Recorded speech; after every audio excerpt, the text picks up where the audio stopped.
here we are at the HVAC Training Expo, and I'm with my good friend Kaleb. Kaleb, it's so good to see you, man. What's up, Ty? How are you? It's going fantastic. It's going awesome. Yeah, same here. I'm So, loving it. what is this expo? What is this all about? Oh man, this is like the nerdiest of the nerdy. You know, everybody's coming together, all the great minds in HVAC. They're coming here. They're doing training sessions for technicians from all over the country. And I think actually we have a couple people from Canada this year as well. We're international over here. We are. So, the thing is, we want to make sure we're always learning, always growing, always moving forward. And we're always having to think about a bigger picture. Now, there's so much brilliant people here all over. I'm just glad to be able to be here and learn from all these people. Learn from people like Kaleb here, who has so much information and knowledge to share. So, what would be one of the things you would have to share with somebody coming new into the trade? I think the biggest thing I would say is, first of all, slow down. And it's okay to pull out the manual and read it. In fact, if you're with a technician that's not doing that, that's a problem. Always read the manual. Because that's where the information is. And a lot of especially when you get into mini splits now and stuff, you have all these dip switches and stuff. You got to know what those are. I have none of those memorized. I'm always looking at those manuals. But I think the other thing too is that if you really want to be, if you're serious about it and you want to be a great technician, you want to think outside the box, you want to do more than just fix the equipment itself, you have to know a couple of things, and you have to dedicate yourself to sort of the discipline of learning human physiology, because if we're really truly trying to make people comfortable and healthy, we have to know what makes a person, a human being, comfortable and healthy. You also need to know physics. You have to sort of, and people always sort of freak out about physics. I was just having a conversation with somebody. They rolled their eyes at physics. It probably had more to do with their teacher. But I was like, it's literally integrated into everything that we do. That's cool because it's a part of us and we are constantly connected to it. It doesn't matter what we're doing. Whether we're thinking about it or not, it's happening. So to be able to understand that and then to be able to apply that to practical problems to find a solution, I think is great. It's fun. It is fun. You guys know that I love the science behind it. I love about how air moves, the weight of air, and also how that air affects people. Because it's really important not just to have a temperature. A temperature doesn't make us comfortable. Temperature and humidity and air cleanliness, all this is a part about making the customer comfortable. And what we do is we don't sell parts, we don't sell equipment. What we sell is comfort. So we want to make sure the customer's comfortable. Also, they're comfortable with you as a technician. But there's even another factor of comfort that goes into the customer. So we're going into people's houses, and we learn that people are so different. As we travel around and meet so many different people, the variety of people is incredible. But now you're going into somebody else's house. You're going to be visiting other people's houses, and they're going to have a different thought process as you. So what can you tell us about going into somebody else's house, making them comfortable outside of just this equipment?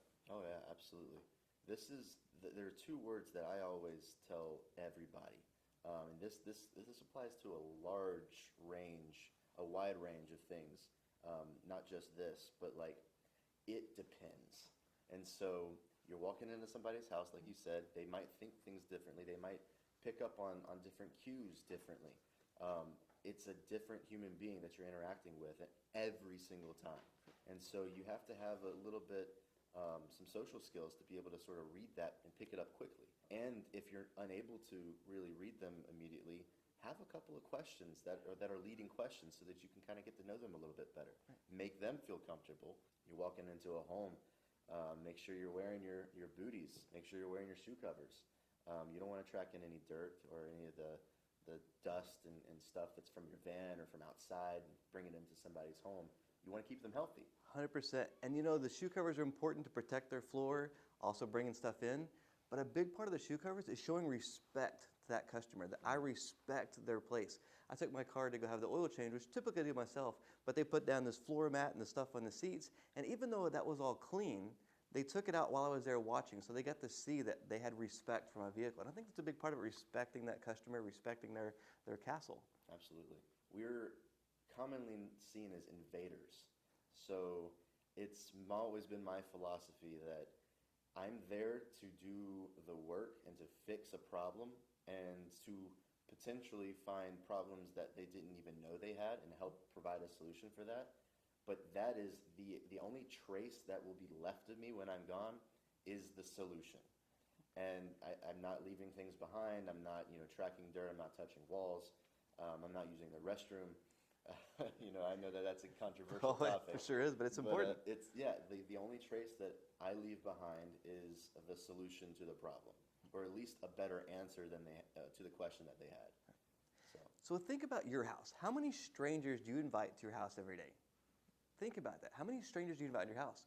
When you need your AC fixed, you're having to call in at first a stranger. So you're having somebody you know you're going to have to pay a lot of money for. There's not a lot of people out there. You're having to wait. You're in an uncomfortable situation, whether it's hot in the summer or cold in the winter, and now you're bringing a stranger into that house. So being able to talk with people, being able to build that customer service side of it, the soft skills, what we call it, is very important. So we can connect with that customer, so that customer is not going to be comfortable with you. And how great does it feel when that customer calls back? They don't just call your company. They say, hey, I want Kaleb to come back. Is Kaleb available? I want to see him. How does that make you feel? Dude, I love that. It's I great. love that. Over the years, I've had several customers always, ask me to go back to do their maintenance because I'll show them the MeasureQuick, and customers love that stuff.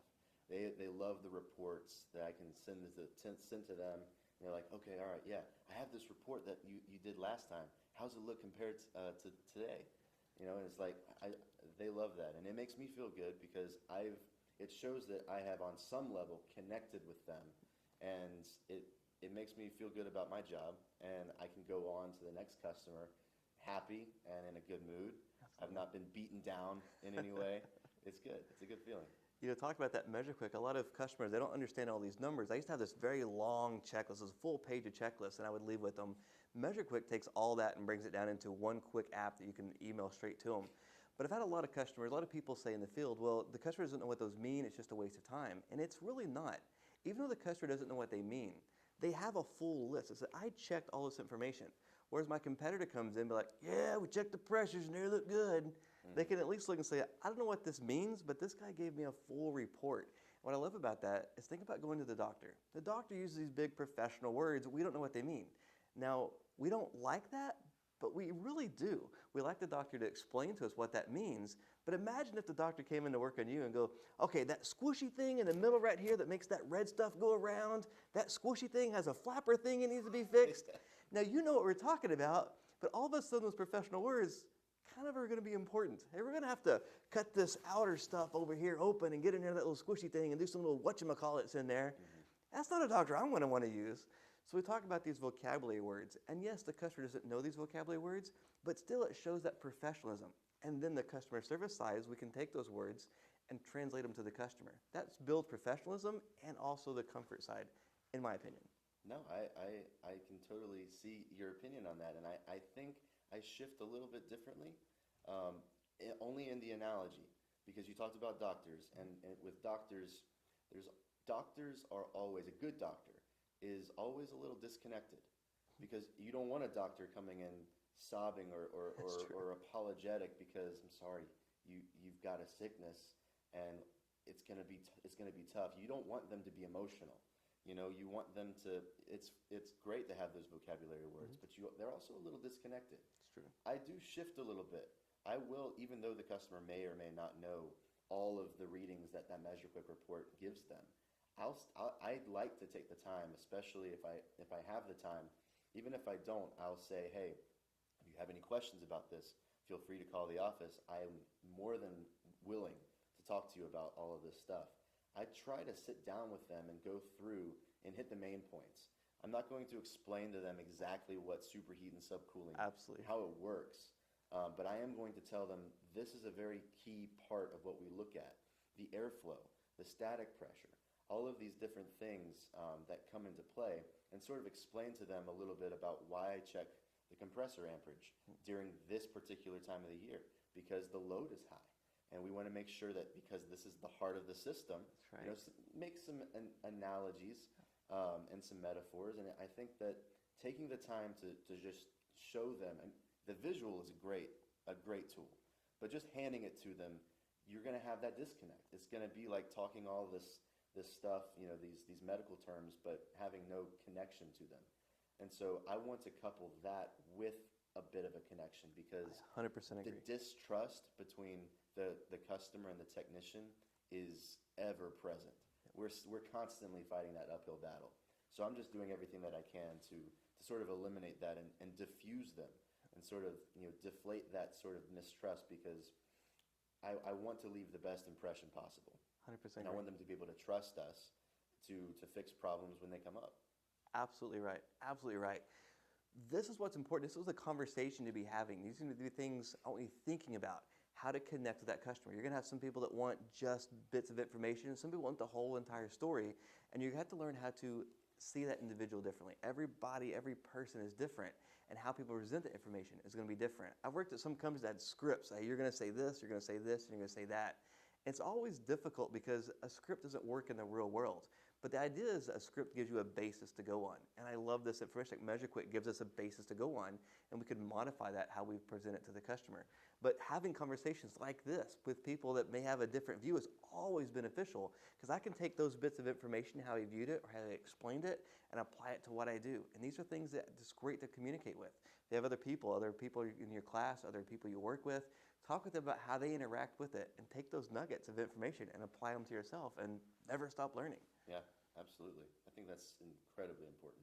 But there's other things related to HVAC that can get you to that next point in their life. Do you have anything you want to elaborate on that? Really applying yourself and kind of finding your own little niche, I think, is probably your best way of sort of expanding your options, especially in the trade. For me, my niche I developed out of necessity. When I was in trade school, I was undereducated on airflow, psychrometrics, indoor air quality. It's a shame. I know it is. It certainly is. And so I realized pretty quickly coming out of the trade that I was very ill-equipped to handle a lot of these more complex problems. And a lot of the problems that I thought were refrigerant related, but were actually airflow problems. And so once I recognized what I didn't know, I just had to sort of put my nose to the books, and I was listening to the podcasts, watching videos, watching some of your videos, and just sort of, educating myself on that. And so eventually I found a little bit of a niche in the airflow, psychrometrics, and indoor air quality section. And so it has expanded opportunities, and now I'm sitting here talking to new friends that I've made, over the past several years. And I would have never been able to, I'd still be in an attic, there's nothing wrong with that. Right. But I would still have what Jim Bergman calls appliance fixation.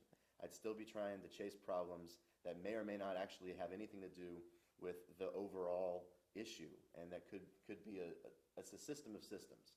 And so when we get hyper-focused on one thing, we miss a lot of different things. A key thing I want to focus on what you said was he didn't get the information he needed that he felt that he needed. But instead of complaining about that, you went out and found it yourself. The information's out there, but he had that curiosity, that drive. It's like, hey, I didn't get this, I don't understand this, and you had that drive to fix it and find it. And then even beyond that, once he figured it out, you wanted to share that information. You actually worked at your local community college, right? Yes, I did. Actually, I went back to the local college that I graduated from and went back as an adjunct professor to teach those very same classes that I felt I didn't get enough of when I was there. I think this is so important. We find something that's missing in the world or a need in the world, and then we go and fix it and apply itself. That goes beyond HVAC. I think that's just good for our world in general. So you found a need and went and put a solvent for it, put a help in for it. I think that's awesome. And you're always helping people. I see on the HVAC school group, you're always answering questions and people ask you stuff. And I can't imagine how you balance all this time, but I love that when people want to help other people. I think that's awesome. Yeah, it's fulfilling for me too. I mean, when I feel like that there's at least one other person out there that's going to be better equipped to help other people stay healthy and get comfortable, that fills me with joy. 'Cause that's what it's really all about. David Richardson's over there giving a talk in the main tent right now in this symposium, and he started it with, "What's your why? Why are you in this trade?" And I think that's an excellent question, and an excellent question to constantly ask ourselves, because that's what's going to keep us in the trade, and it's what's going to keep us growing. And I think that's an excellent thing to constantly ask ourselves. Why are we here? What are we doing this for? So if anybody's considering coming into the trade or even new to the trade, what advice would you have for them? Ask questions. Ask so many questions. There is not a bad question.